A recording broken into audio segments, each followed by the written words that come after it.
de repente dispone de 24 horas libres al día para cuestionarse o preguntarse el significado de la vida cuando en el diagnóstico del consultorio o del laboratorio médico viene la palabrita maligno. Y un día, por supuesto, nos enfrentaremos a la crisis suprema. Nuestra vida terrenal terminará y estaremos frente a Dios. La historia de Jesús sobre el rico insensato es la historia de un hombre que se encamina directo hacia una crisis como un marinero que está admirado de la solidez de su yate un par de metros antes de caer por las cataratas del Iguazú, las cataratas del Niágara. Si esperamos lo suficiente, la crisis va a venir. La crisis siempre viene. Por eso es mejor no esperar que vengan para replantearnos la vida que estamos viviendo. Entonces yo te hago una pregunta sincera. A esta altura ya te puedo hacer una pregunta sincera. ¿Alguna vez pensaste en dónde vas a pasar tus últimos días en esta tierra?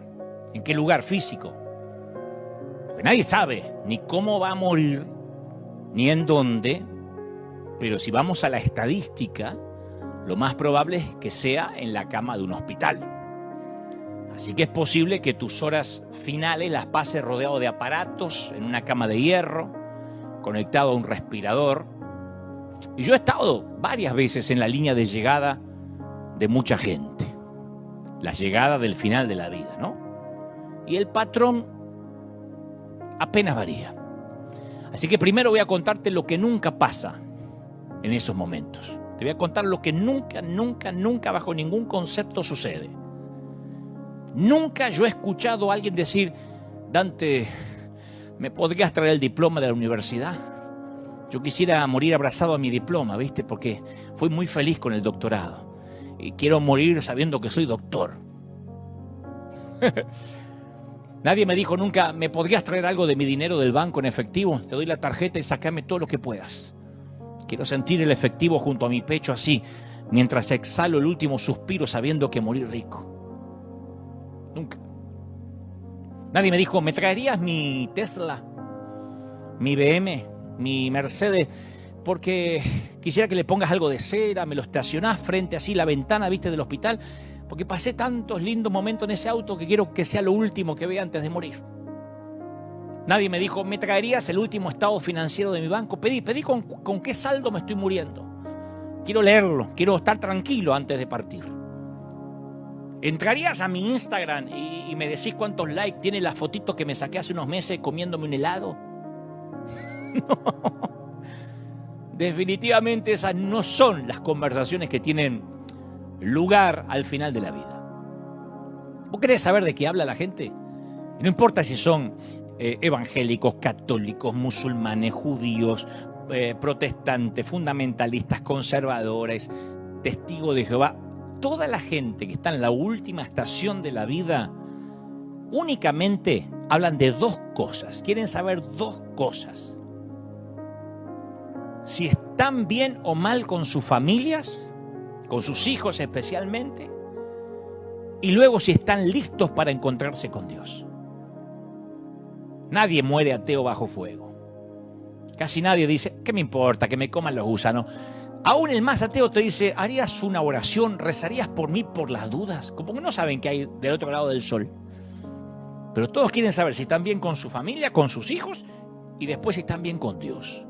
Son las únicas conversaciones en la cama de un hospital. ¿Qué legado voy a dejar? Esa es la pregunta recurrente. Y yo te hago esa pregunta, quiero que nos hagamos esa pregunta. Cuando miramos o cuando miremos por el espejo retrovisor de nuestra vida, ¿vamos a ver un legado que nos deje una profunda satisfacción o vamos a ver un puñado de días caóticos, llenos de cosas que no le importaban a nadie? Entonces tenemos que simplificar nuestra vida lo más posible. Solo tenemos un intento en esta vida. Señores, no se permiten ensayos. Y tenemos que escoger una vida con propósito. Porque nuestra última escala, nos guste o no, nuestra última escala, posiblemente no importa dónde vivas, posiblemente tu última escala sea una cama de hierro, con un colchón muy finito, bajo un techo que no es el tuyo. y cerca de otras camas similares en los cuales yacen extraños. A lo mejor, si tenés suerte, separados por un biombo, si no todos juntos. Y te doy mi palabra, que primero te preguntarás si estás bien con tu familia y si le dejaste un legado, ni siquiera una herencia, un legado a tus hijos. Y luego, una sola cosa te va a importar. Y la familia también va a pasar a segundo plano. Una sola cosa te va a importar porque a donde vas no puede ir tu familia. En esta ocasión, querrás saber si estás a cuenta con Dios para irte a casa. Vos imagínate si en tu epitafio pusieran los años que perdiste con compromisos que no querías. Te quedarías asombrado. Yo de chiquito tenía una tía que tenía a su vez un hámster, ¿no? Que mi papá nunca me dejó tener porque decía que eso era tener una rata maestrada en casa. Pero el hámster subía a una gran rueda y mientras corría la rueda se movía. Era todo lo que hacía. Yo pasaba las tardes en la casa de la tía y el hámster lo único que hacía era correr y correr en una rueda. El hámster promedio corre más de 14.000 kilómetros en esa rueda toda su vida y siempre está en la misma jaula. Y lo mismo sucede cuando aquello que llena nuestra vida no coincide con nuestras convicciones. Es una vida de carrera frenética que no llega a ningún destino. Mateo 6:33, mejor dicho, el Señor en Mateo 6:33 dijo: mas buscad primeramente el reino de Dios y su justicia, y todas estas cosas serán añadidas. Entonces el tema dominante son ¿qué? Las prioridades, otra vez. ¿Qué es lo más importante para nuestro corazón? Bueno, Jesús tiene una receta simple: poner las prioridades en orden y después dejar que las fichas caigan en su lugar. Y al hacer esto, todo lo demás llega de manera orgánica. Todas las demás cosas os serán añadidas. Pues si puede ser tan simple. ¿Podría una fórmula tan simple dar tanto resultado? Bueno, si no es así, tendríamos que dejar de leer la Biblia. ¿Nunca te preguntaste si todo el mundo vive las mismas horas al día? ¿Por qué hay gente que parece que hace más cosas que los demás? Viste que hay gente que a lo mejor me está mirando y dice: a mí no me alcanza la vida, y veo que otros hacen más cosas, consiguen más, tienen más. Si el tiempo, te lo voy a poner así, si el tiempo es la unidad monetaria de los logros, ¿por qué algunos parece que tienen más monedas que otros? Y yo tengo la respuesta y te la voy a regalar. Simplifican. Reordenan las prioridades y simplifican. ¿Sabe lo que es simplificar? Es ignorar todo aquello que podrías hacer y dedicarte a aquello que debes hacer. Dejar de lado todo lo que podrías, que estoy convencido que es mucho, y enfocarte en lo que debes hacer. Esa es la manera de vincular lo que uno hace con su llamado. Él dice: realicé grandes obras. Me construí casas. Salomón dice: me planté viñedos. Cultivé mis propios huertos y jardines y en ellos planté toda clase de árboles frutales. El tipo no construyó una casa, sino varias mansiones y suntuosas.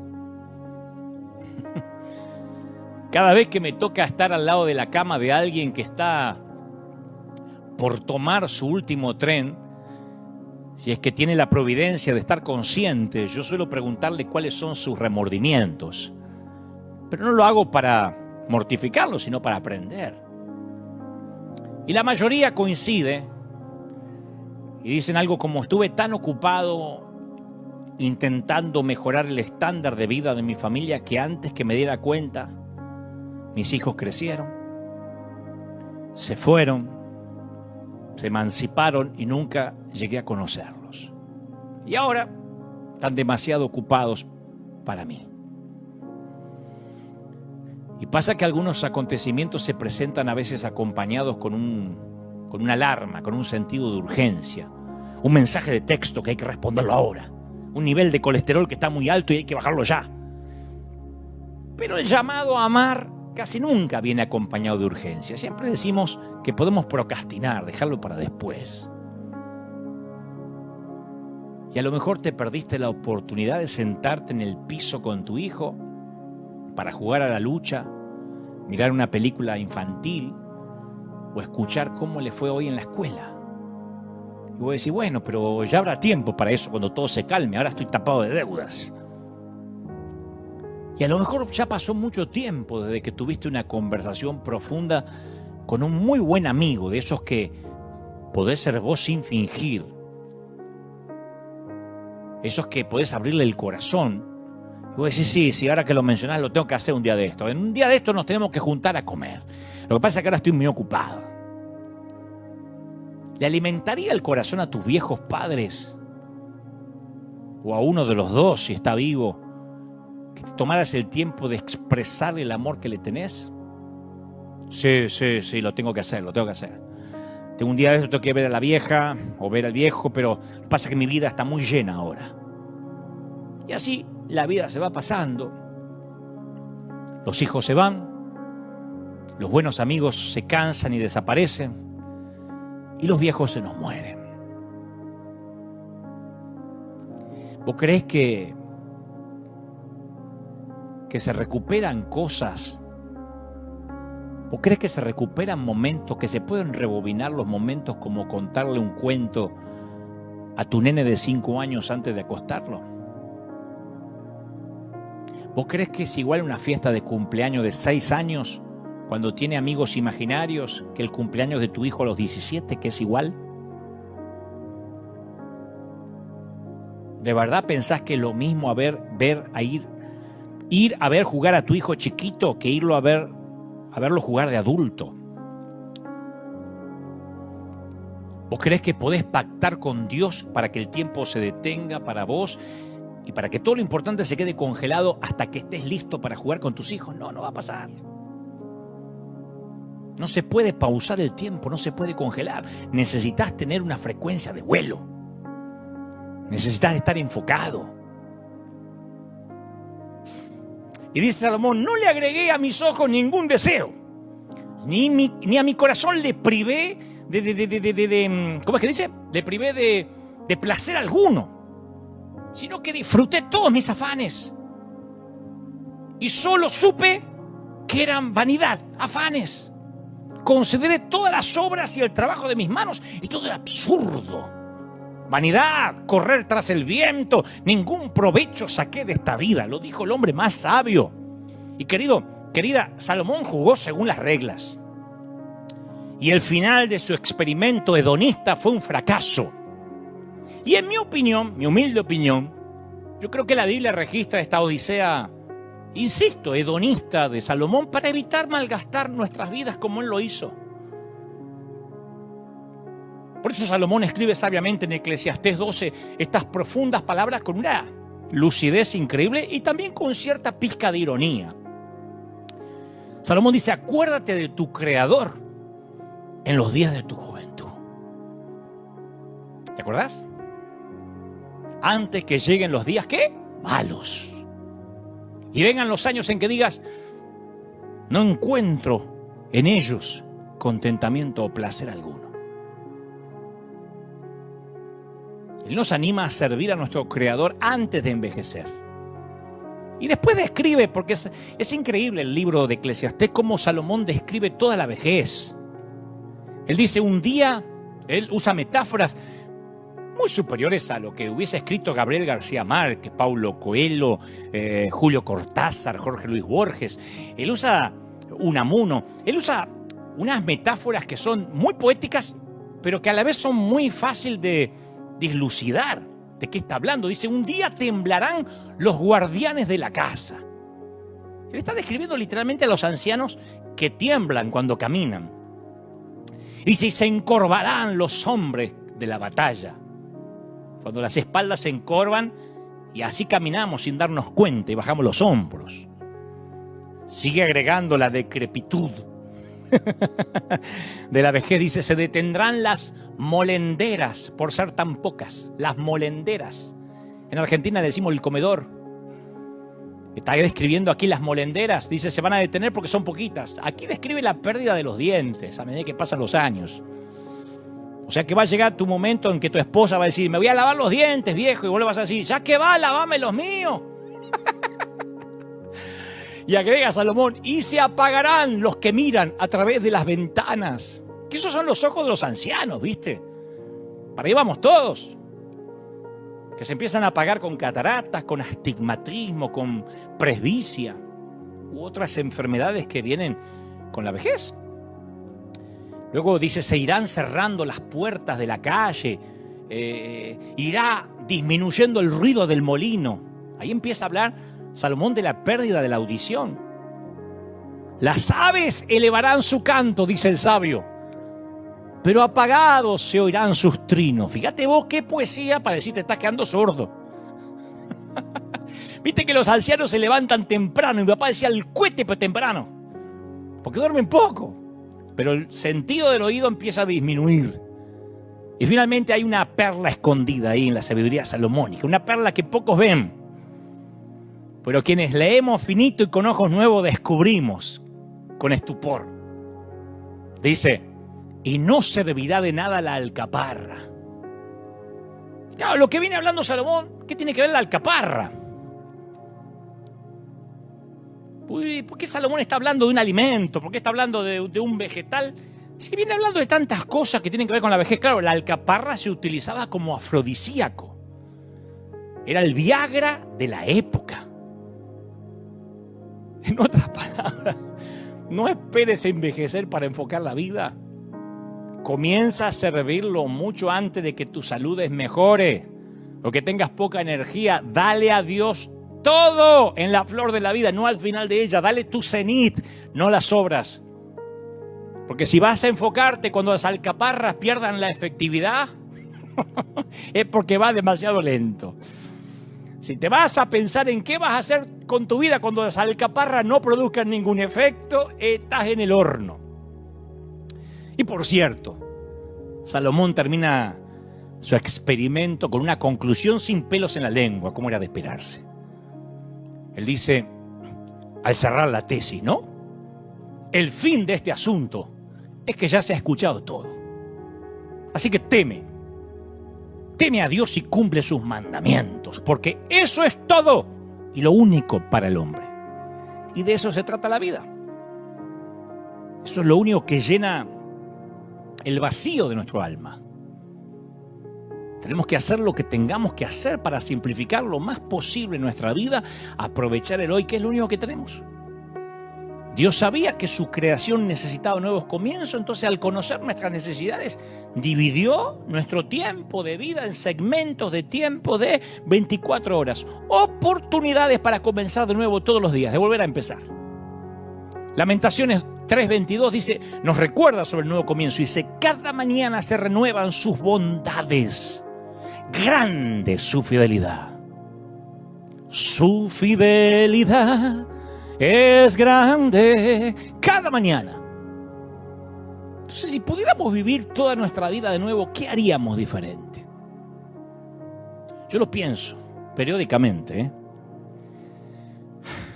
Bueno, a lo mejor podríamos evitar los errores que nos costaron años de sufrimiento. Elegiríamos bien nuestras amistades.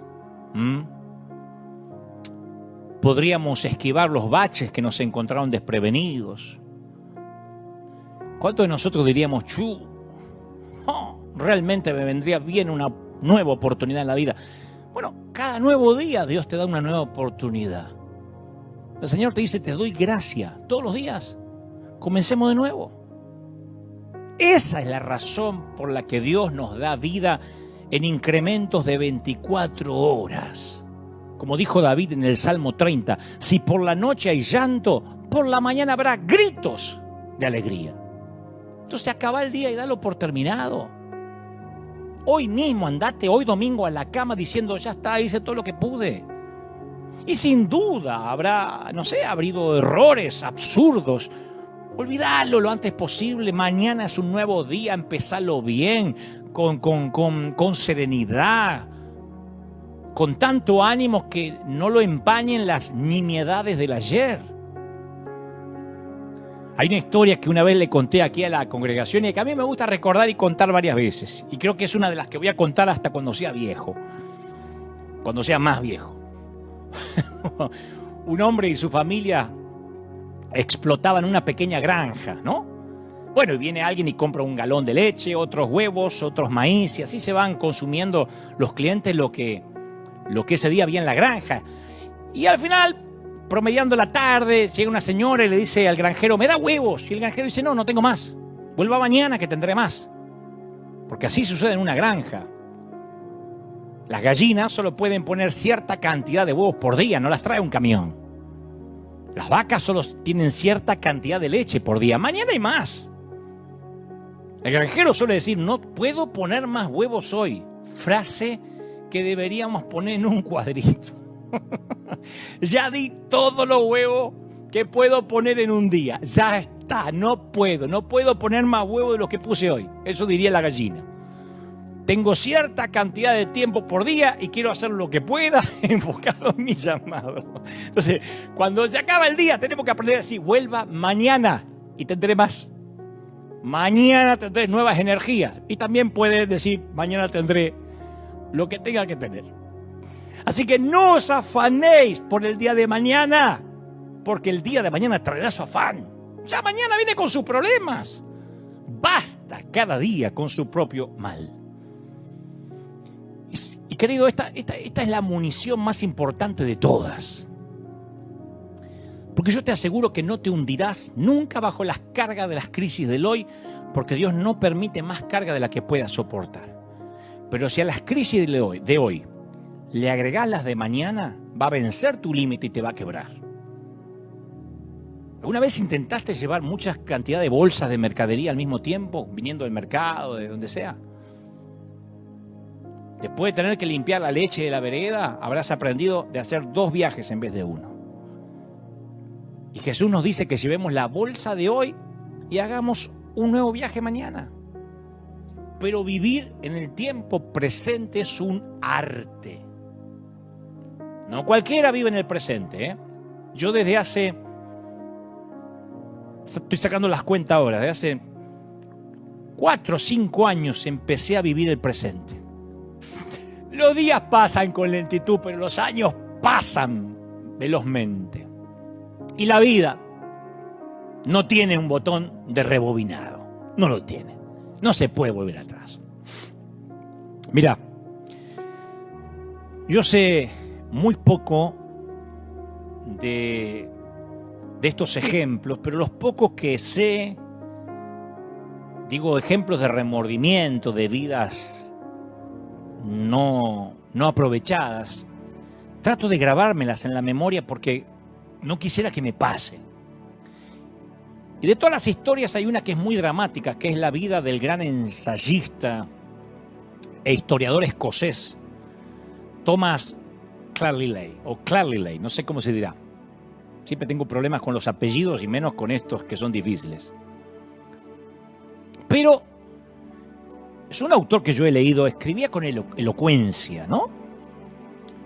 Thomas siempre fue esos autores que escribían de manera apasionante, que uno se mete en sus libros y no puede dejarlo hasta el último capítulo. El escritor se había casado con su secretaria, Jane Welch, sumamente inteligente, atractiva, que siguió sirviendo de su secretaria después de su matrimonio, seguía ayudándolo. Bueno, un tiempo después de casarse, Jane se enfermó.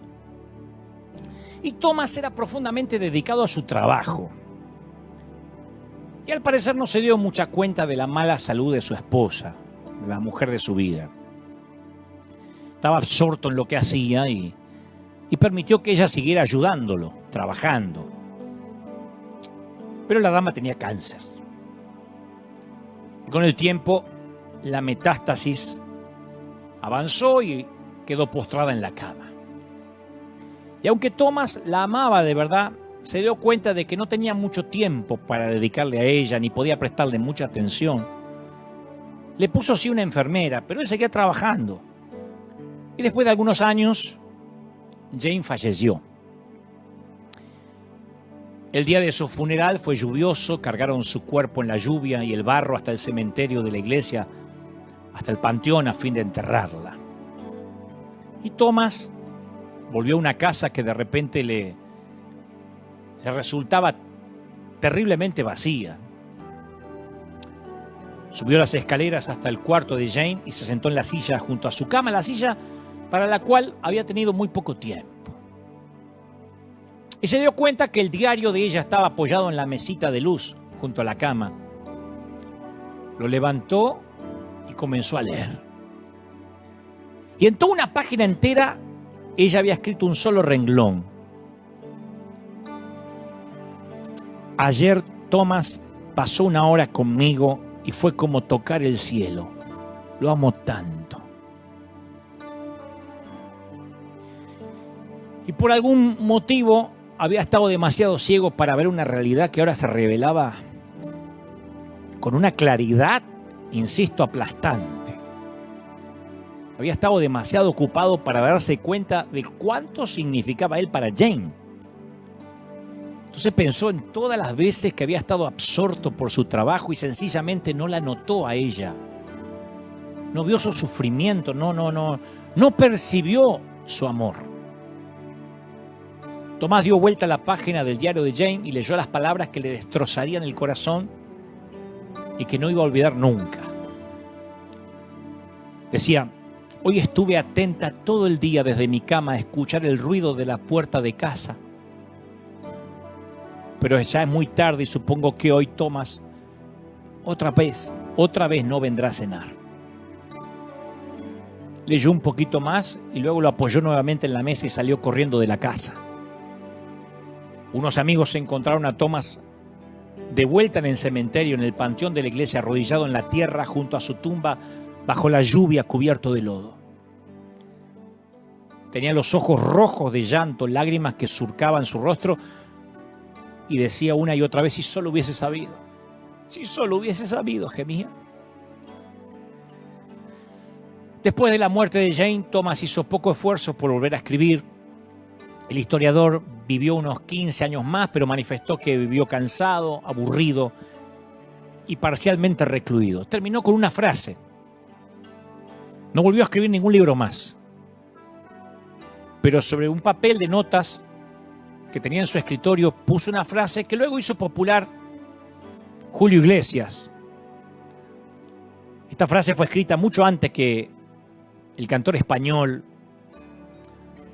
hiciera una canción respecto a ella. Me olvidé de vivir.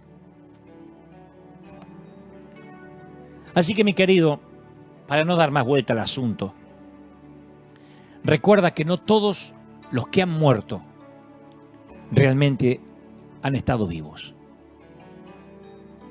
Así que, si yo fuera vos, si yo estuviera en tu lugar, me aseguraría que cuando me toque partir, la muerte me sorprenda vivo.